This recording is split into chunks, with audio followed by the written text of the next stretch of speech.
Do you want to go close your blinds? No.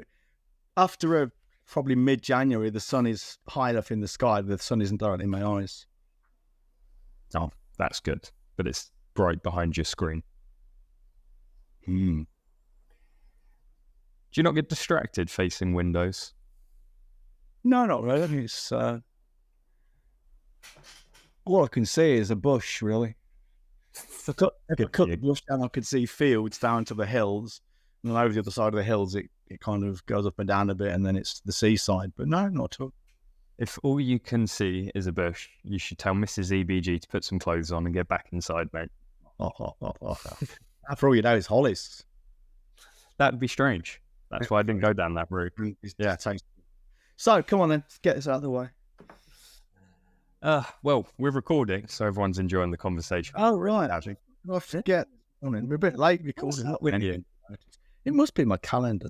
Did not look at my calendar. John's having a bit of a senile day. Oh, distracted. Forgot we was recording. Yeah. All right. It was in his calendar. He tried to blame the tech. Tried to blame his own daughter for being disorganized. No, because obviously she's the one. She's the one. Anyway, this is why we have daughters, so we can blame them. That's why I'm hoping to have one. Because if it's a son, you know, the sun shines out their ass.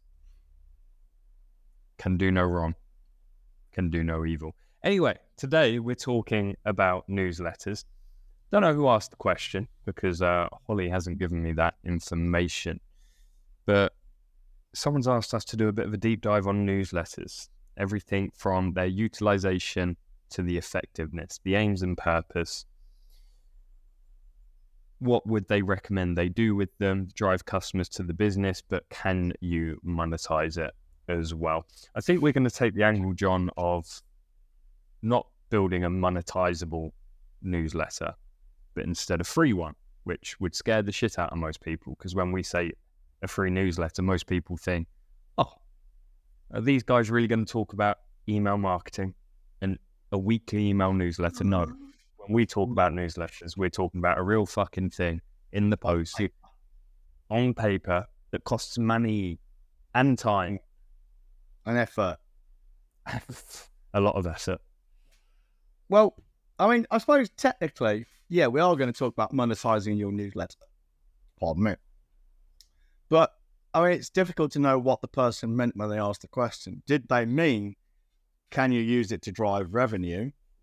The answer to that is yes, we're going to talk about that. Or can you use it to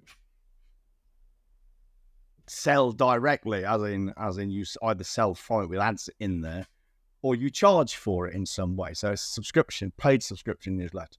Well, the answer to that is yes too, but we're not going to talk about that today. Because I have done both. And while the paid subscription newsletter does work, it's very effective. I mean, Russell Brunson has just paid Dan Kennedy, the last couple of years, £1 million to buy a newsletter business from him. It does work. And I've done it myself. I had a nice little newsletter 10 years ago. We built it in this business. Yeah, exactly. So it does work, but it's like all things. It swings and roundabouts. And this time round, we are choosing not to do that because it's a ball ache. You end up with what's called a large numbers business, meaning you have a large number of people paying you a relatively small amount of money. And of course, yeah, they can percolate up to a higher paying client, which is kind of the idea of it, to be fair. But certainly, you've still got at that bottom end a lot of people paying a small amount of money. And don't get me wrong, a lot of people paying a small amount of money makes for a nice income. But it comes along with a lot of admin and some risk. For instance, and if you imagine you've got a newsletter with 1,000 subscribers and they're all paying you £100 a month, so it's 10 grand. All right? And they're all paying by Stripe. Tickety boos, great. What happens if Stripe freezes your account or you lose it? And they can, and they do. They do. It's never happened to me, not in 15 years, more, 18 years, whatever it is. I'm not the Stripe. Would right now, because we've got a Stripe account. Yeah, but I've got my own as well. I know, but so touch wood, because if they both go down tomorrow. I've never had a problem with Stripe. Quite the opposite, actually. I've always found Stripe to be very fucking accommodating and friendly to me, personally. But, you can lose your accounts and they don't have to, you got no real comeback on it. So you can lose your newsletter business just like that. So it's not as clear cut as you think it is. Now, we are choosing to go the other way, or we're going the other way, by using newsletter to drive what we call a small numbers business. And by that, we mean a relatively small number of clients paying us a shitload of money each, which is a lot easier to manage and it's a lot more robust. It won't sound like it, but it's a lot more robust. Simply because these people don't tend to pay by Stripe, they pay by bank transfer or direct debit, which is, again, much more robust. It's not impossible for a bank to freeze your account, but you have to do something pretty fucking stupid for them to do that, like money laundering. Again, I'm not aware of, I've never heard of anyone, for instance, losing their Go Cardless account for malpractice. I'm not saying it doesn't happen. I've never heard of it. Whereas I've seen lots of people complaining about Stripe and other credit card companies. So, and typically they are the mass type of business. Yeah. Low value, high transaction. Because there's an automated process, isn't there? X amount of chargebacks, X amount of refund requests, that and the other. Instant shutdown. Undoubtedly. So we're not going to be talking about that, but I suppose we should talk about what exactly is a free newsletter in our world, printed on paper, why anyone would do it. Well, let's first look at why they won't do it. And I mean won't, not can't, but won't. And let's also set some parameters. We're talking about maybe one sheet of A4, printed on both sides, but probably preferably a sheet of A3 folded to A4, so you've got 4 sides to fill. Now, why won't people do that? Well, one, because they have to write the damn thing or lay it out. And that is, okay, you can set up a template, but it's something you have to do with. I mean, you don't have to, but if you want to do a proper job of it, it has to look half decent. So it has to be laid out. Well, that's something you can do with a template. But then say you're doing it every month, you have to lay it out every month. And that you either pay a designer, or fortunately you get me to do it in our business, because I've been doing it when I was a copywriter. I was doing it for clients. So it takes me minutes, less than an hour to format a newsletter. And I'd have to write it anyway, no matter who was doing it. So it makes sense for me to do it. And then I get it done how I want it to be done. It's a no-brainer. So that is that side to things. But also, and this is the real laugh, it costs money. Now, you can probably get an A3 folded to 2 pages newsletter. Well, no, let's say let's start dead simple. Let's say you just send a single page of A4 printed both sides, because you can print that yourself on your own printer if you've got a decent print. And when I say decent printer, I mean one that's not actually fucking held together with spit and sawdust and doesn't blur everything. So a reasonable printer, which most offices have probably got, you can probably get a newsletter on paper in someone's hand for, say, £1.50 a month. Stubbsy, one of our guys, has just started a paper newsletter. To get it printed at a printer's and shipped, it's costing him under £2. I can't remember the exact number, but let's call it £2. Yeah, nice round numbers. And so that's outsourced. Don't even need the printer. Before anyone goes, I haven't got a printer, I don't want to spend £100 on one. Shut up. £2 at the printers. £24 a year per person on that newsletter. Yeah, list. And now, bearing in mind that there are other things around this, like you want to be selling something which is worth selling, and you want to be sending the newsletter to at least reasonably, at first blush, qualified prospects. So you're not sending it to millions of people. I would say to anyone who says, well, that's £24 a year and no guarantee getting a business on it, if you're not prepared to invest £24 a year to have 12 in-paper touches to a prospect who, by definition, should be fairly well qualified with the potential of giving you a lot of money, you probably shouldn't be in business at all, because you clearly don't understand what this is all about. But most people won't, because free is better. Free, you can get a free auto-respond. I think MailerLite does a free version. I'm not knocking email marketing. It's great. But we're not talking about email marketing. Social media is free, writing a post about your true authentic self is free. Who cares? You know, pain is what people will not do. Not can't, they won't do it. There's a couple more reasons I think people won't do this. One is you have to figure out who the fuck you send it to. With the common funnel that has percolated throughout the world of marketing and has become general knowledge and the go-to marketing plan, which is post on social media to some form of lead magnet with email list. It's very self-select. It runs itself. You don't have any choice who ends up on that list. You just post on social media, and if it doesn't work, you can hold your hands up and say, hey, I'm at the whims of the social media giants.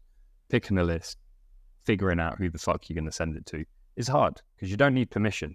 Yes, you probably should get permission in some way, shape, or form. Doesn't mean you need to get it. The other reason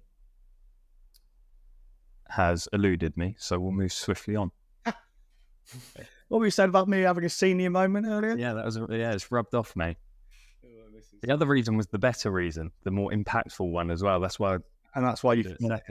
Yeah, that's so important. So you can monetize the newsletter. Now, here's the thing about marketing. Right? Well, we do what we call direct. Well, sometimes it's called direct marketing. Well, in fact, the two are slightly different. There's direct marketing, which is you market direct to the buyer or the prospect. And there's direct response marketing, which is a form of direct marketing where you ask immediately for a response. So strictly speaking, direct response marketing is a subset of direct marketing. But let's just treat them synonymously now, because the only form of marketing we do is direct response. Yeah. So anything else that's just direct is pretty much moot. Okay. So what you would do with the newsletter, what we do is it is there to educate and inform, but it is quintessentially a sales piece. So whenever you're doing a free or any kind of newsletter, or even a social media post, to be honest, anytime you're putting something in front of a prospect or even a potential prospect, a suspect, you must have an aim in mind.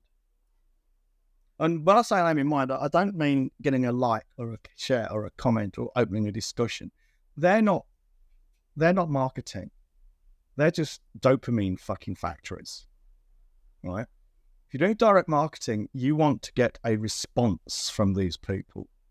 Now, the question is, what is that response? Now, the biggest mistake you'll make, and this is why I'm hesitant to talk about monetizing your newsletter in too excitable terms, it's not necessary for them to buy something. You can do that. You could put an ad in there.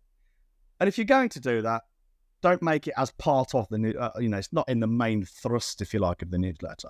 It's just maybe an ad on one side. And maybe it's to buy something small like a book, or maybe a panel where they can book a consultation that's paid for it. It's just an aside. It's like a sidebar, literally a sidebar. I don't think I have any of my newsletters easily available here, the free ones. I've probably got some in here, but I don't know where they are.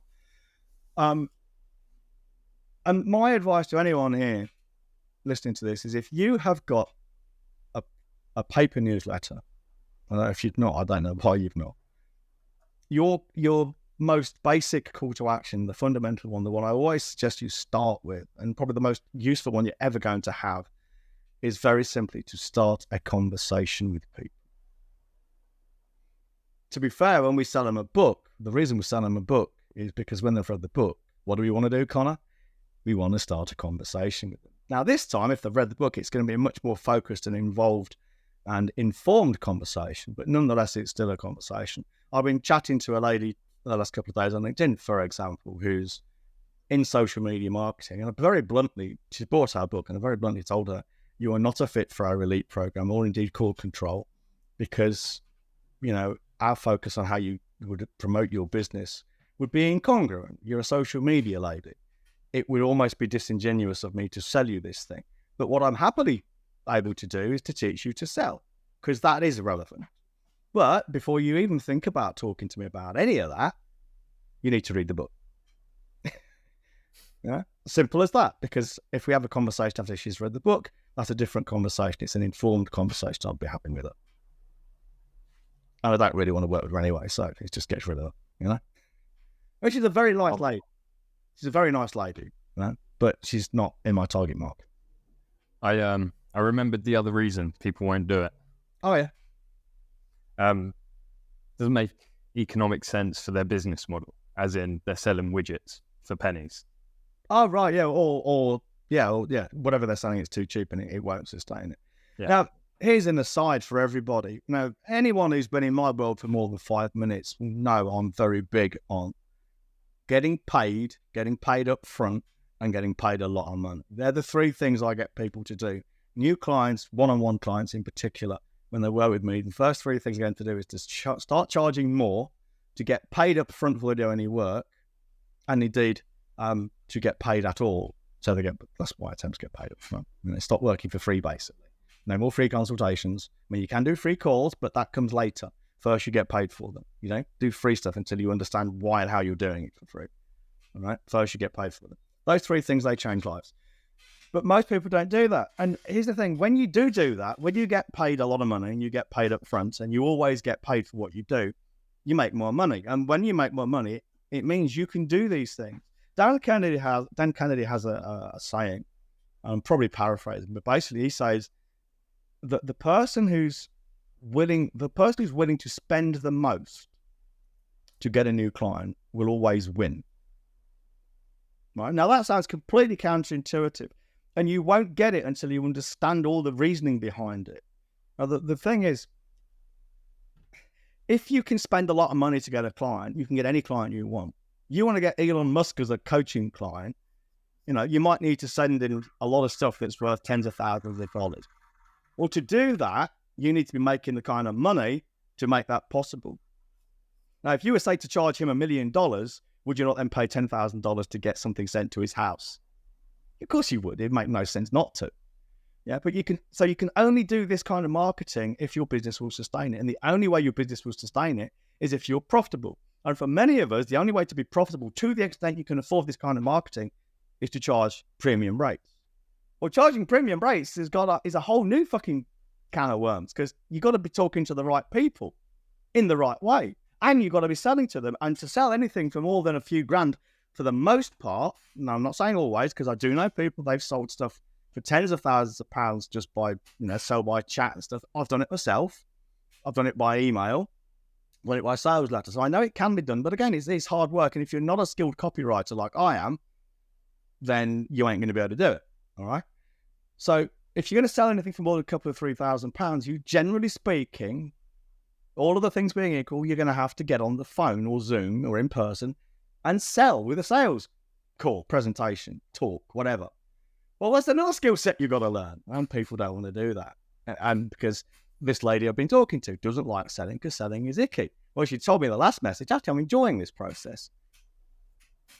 Well, she's now realised that being sold to in this way is pleasurable. And I said, and what makes you think I'm not enjoying selling it to you like that? All of a sudden, fucking light bulb goes off. Actually, selling isn't icky at all, is it? No, it's not. It can be. It's like sex. Sex can be icky too.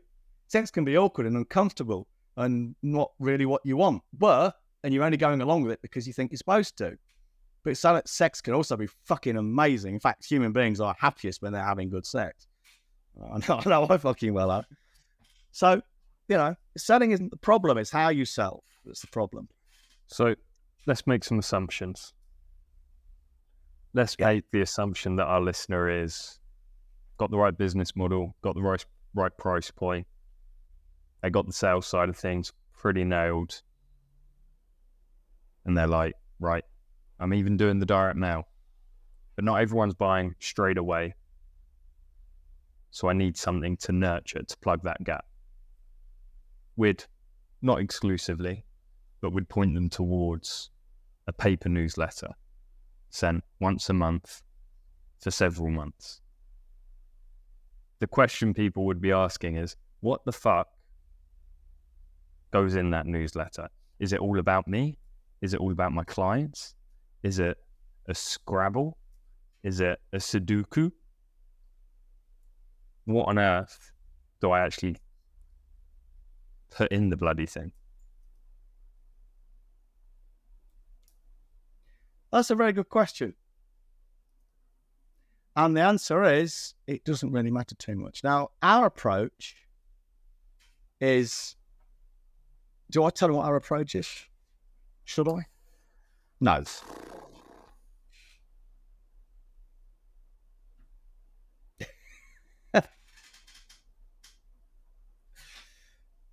It doesn't really matter too much. Okay. I mean, what I suggest you, ladies, it's not what you put in it that's the issue here. What topic to talk about, because we're all going to talk about different things. So let me give you some broad brush stuff. And what I'm going to do is I'm going to talk about the books you write. Okay, we recommend everyone writes a book, and everything I say about the book will also apply to the newsletter. In fact, you could serialize your book as a newsletter if you wanted to.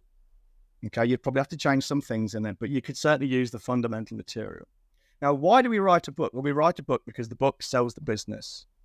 Okay, and it allows you to write a sales letter effectively, or a sales piece, which sums up your entire fucking universe of your business and you and what you offer and why and your personality.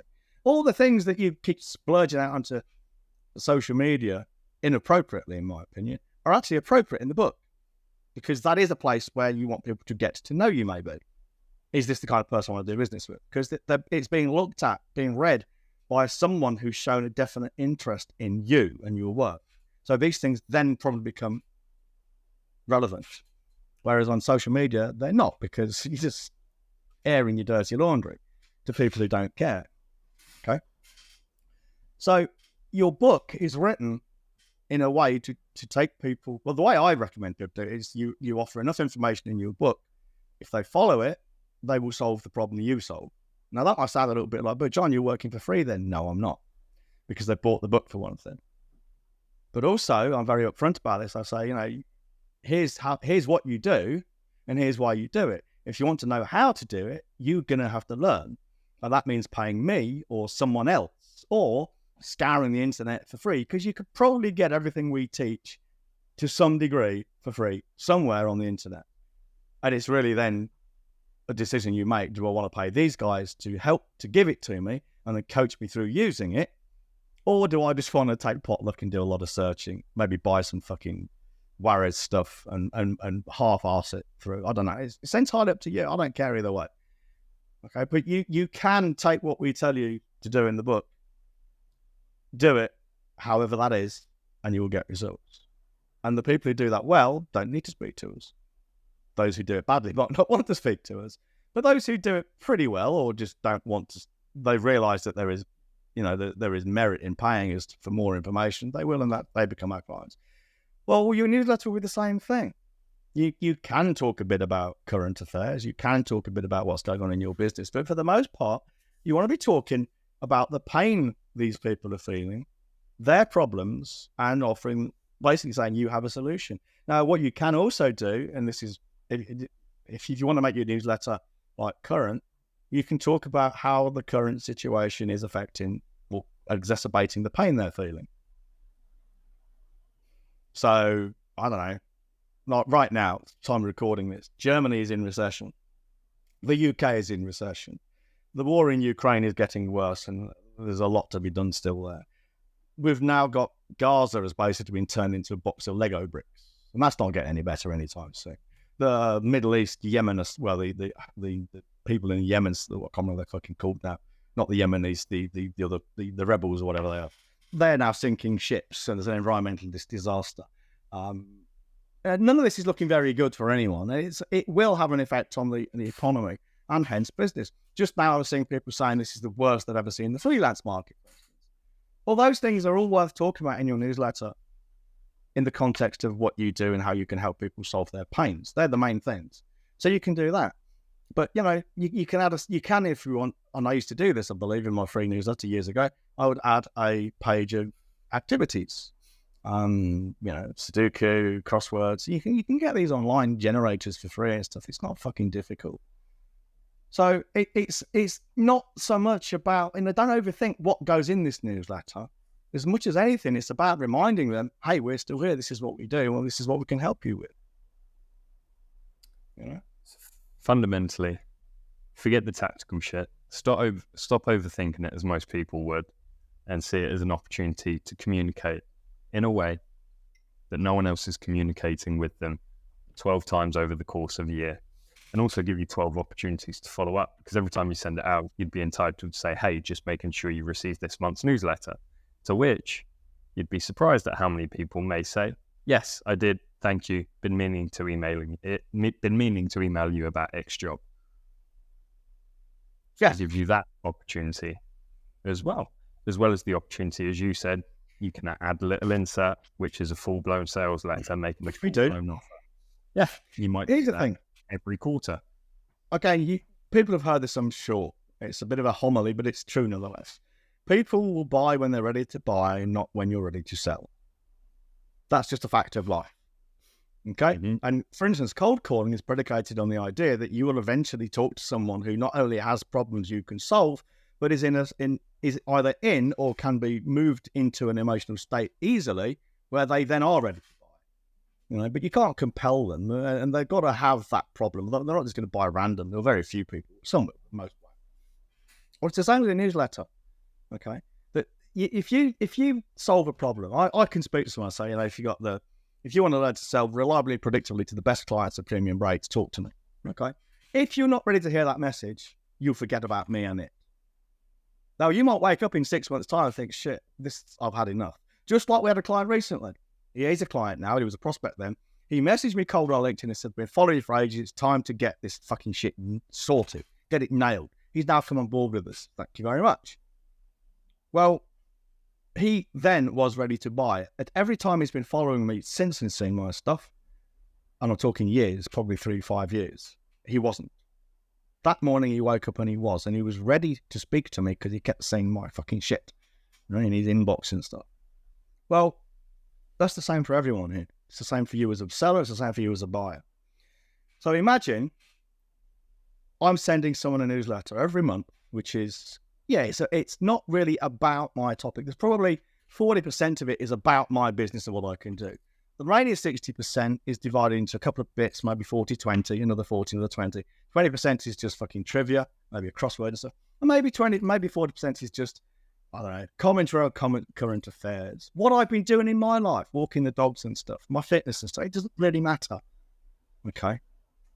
So, a 40-40-20 split is fine, for the sake of argument. If I've been sending something through the post, and it's an interesting, maybe humorous read as well. I've been sending something through the post every month for these 6 months. And every time there's this subtle message about what I can do. Who's he going to think of? Who's she going to think of? On that morning, he or she wakes up and thinks, fuck, I really need to get this nailed. The guy who's been sending me this fucking newsletter every month, he won't go away. He's like an over-caffeinated Jack Russell humping my leg. I cannot shake him off. Top of mind, so I send daily emails, And this is why, of course, social media is so poor at doing this. Because unless someone's actually following you and click that little bell on LinkedIn, we talk about LinkedIn here, your reach is something like 4% of the people who can see your message will see your message. And of that 4%, there's about 5% will respond to it. It comes out to a fraction of about 0.18 of 1% of people who can see your message will respond to it. Those are not good odds. They're really not.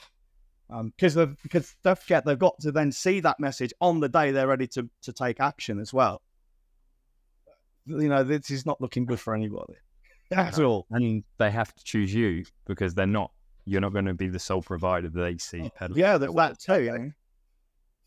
And it is a great question then. We do mainly with consultants, types and sellers of soft services. Ask these people, who else in your industry? You're a consultant. Let's say you're a performance change consultant, performance management consultant. Who else in your industry is sending out a paper newsletter every month, written in a direct response way? Some might be sending out all of these glossy fucking fact things, possibly. Very few. But if you're the one who's sending probably quite an ugly one, but written in direct response terms, how many of your competitors do you think are doing that? None, because they're all on social media. Posting their one of our guys, raw, authentic self shit.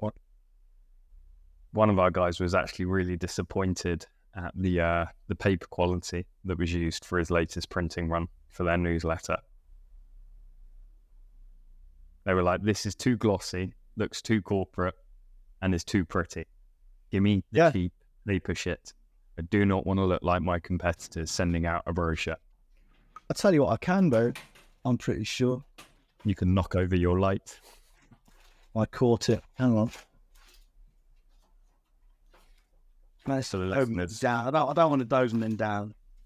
For the listeners, not the watchers, John is looking through rooting around these millions of newsletters in here. Fuck, so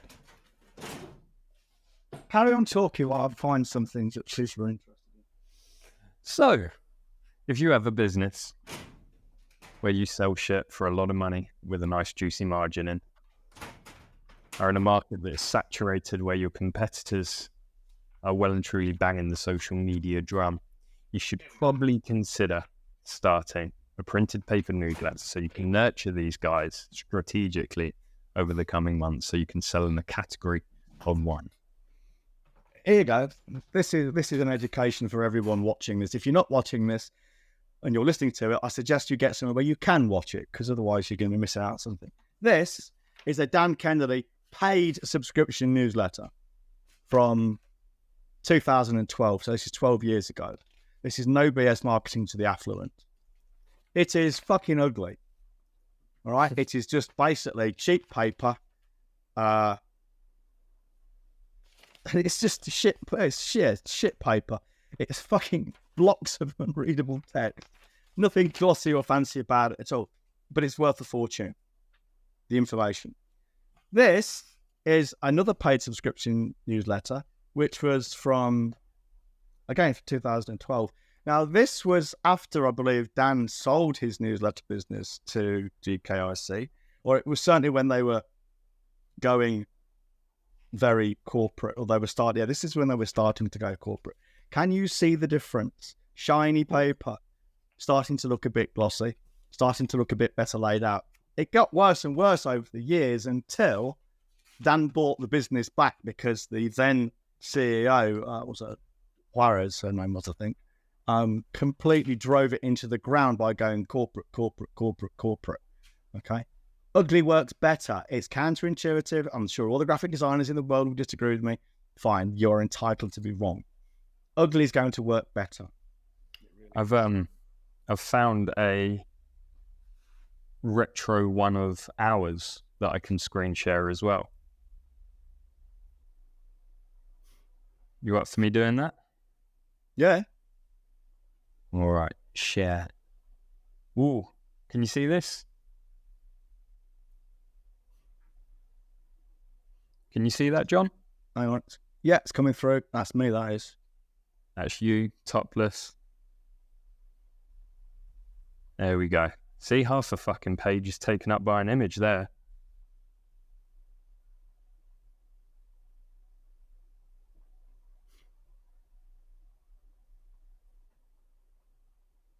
Lovely. I remember that one.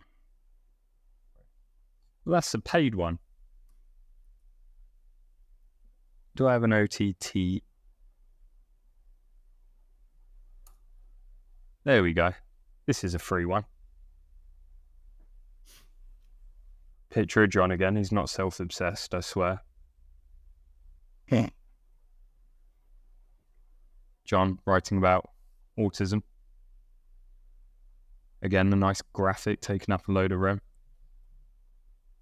There's not even any Sudoku in this one. No. But that's what they look like. So no one's got any fucking excuse.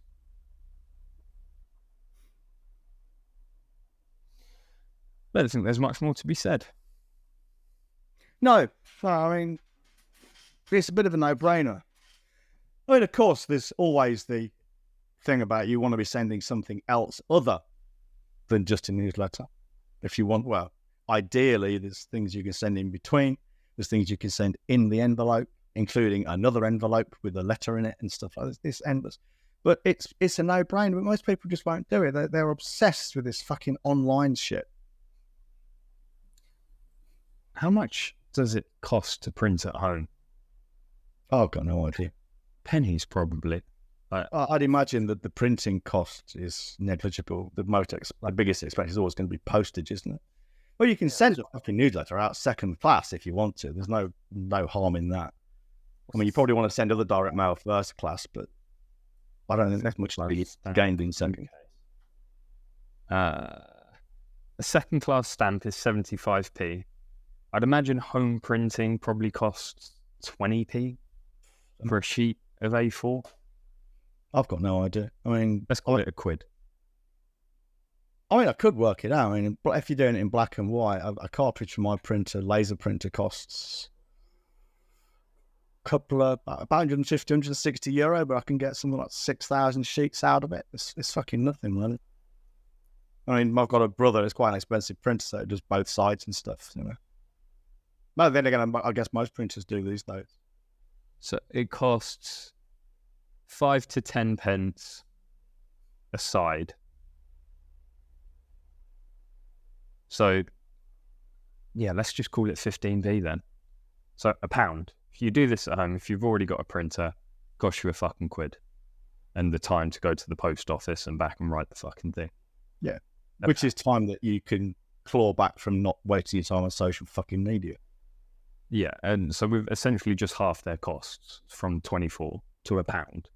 So for £12, you can send 12 pieces in the mail, which no one else is doing, to people of your choosing, and you get to pitch yourself off the back of that.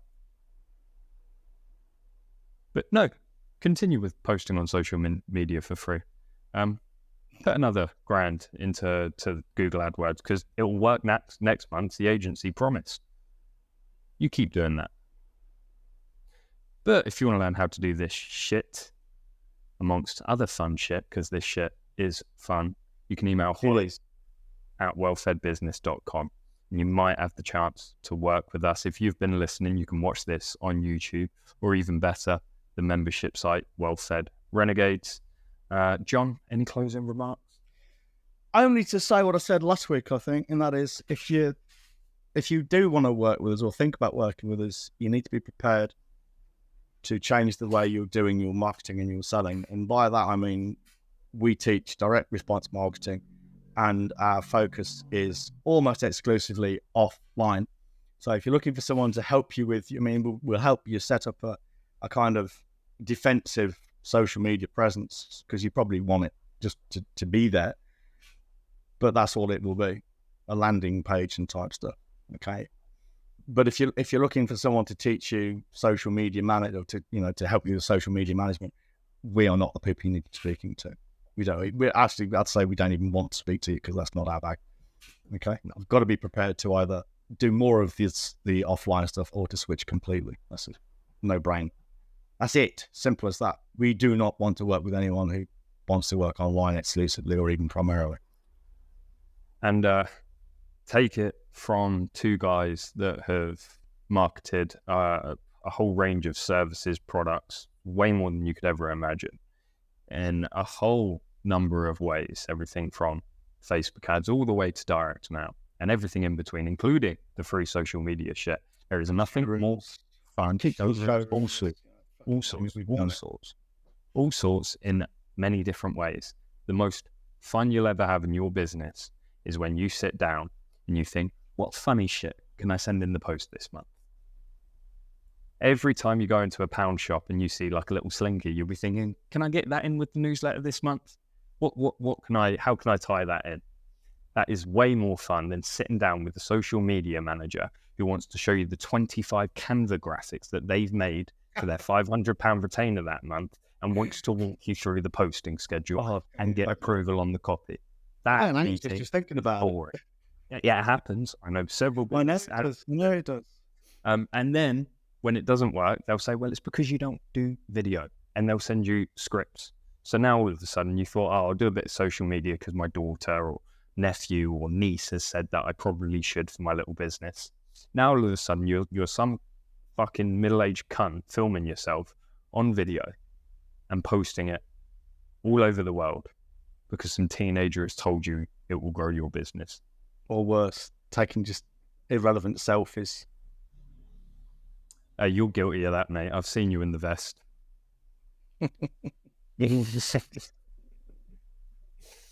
And the Next time next week, I'll be showing you my nipple rings.